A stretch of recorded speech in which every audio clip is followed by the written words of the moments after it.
போராட்டம் விரிவாக்க திட்டத்திற்கு எதிரான அந்த போராட்டம் தொடர்பாகவும் அவர்களோடு அந்த மக்களோடு தாம் எப்போதும் அங்கு இருப்பேன் என்பது குறித்து அவர் அளித்த உறுதிமொழி, சபதம் மற்றும் அந்த மக்களுக்கு ஏற்படுத்தியுள்ள அந்த நம்பிக்கை ஆகியவற்றை இப்போது நாம் பார்த்தோம்.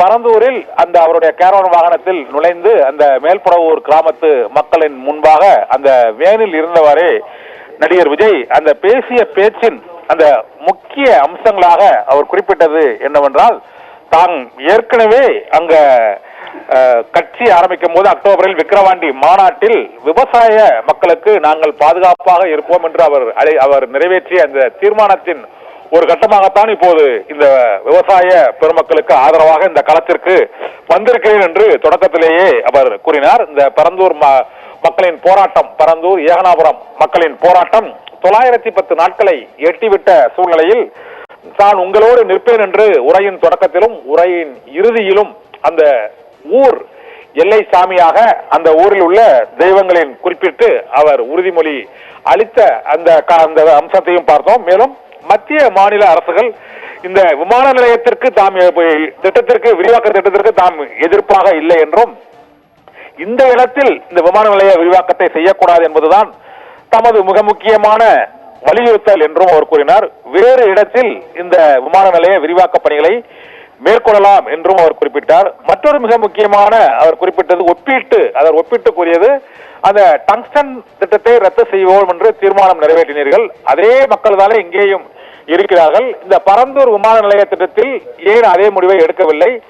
இங்கு ஆட்சியாளர்களுக்கு, அதாவது ஒன்றிய அரசு என்று மத்திய அரசை குறிப்பிட்டார், ஒன்றிய மற்றும் மாநில அரசை சேர்ந்த ஆட்சியாளர்களுக்கு ஏதோ பலன் இருக்கிறது என்ற சந்தேகம் தங்களுக்கு எழுகிறது என்றும், அதனால்தான் கிராமத்து மக்கள் போராட்டத்தை தொடர்ந்து மேற்கொண்டு வருகிறார்கள் என்றும் அவர் கூறினார்.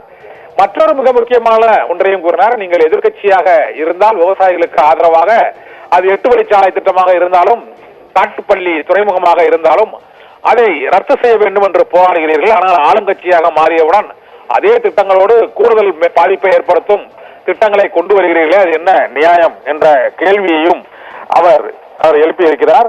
மேலும் இந்த நாடகங்களை மக்கள் நம்ப மாட்டார்கள் என்றும் பரந்தூர் கிராம மக்களிடையே உரையாற்றிய விஜய் கூறியிருப்பதுடன், இன்று இந்த இடத்தில் தான் எனக்கு அனுமதி கொடுத்திருக்கிறார்கள், நாளை அந்த ஏகனாபுரம் கிராமத்திற்குள்ளேயே தாம் வருவேன் என்றும், அந்த மக்களுக்கு ஆதரவாக தாம் களத்தில் தொடர்ந்து இருப்பேன் என்றும், நீங்களும் நம்பிக்கை இழந்துவிட வேண்டாம் என்றும் அவர் கூறினார்.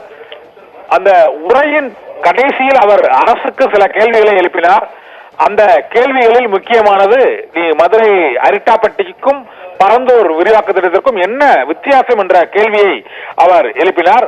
அந்த வித்தியாசத்தை மக்கள், அந்த ஆட்சியாளர்கள் தான் அறிவிக்க வேண்டும் என்றும், தற்போது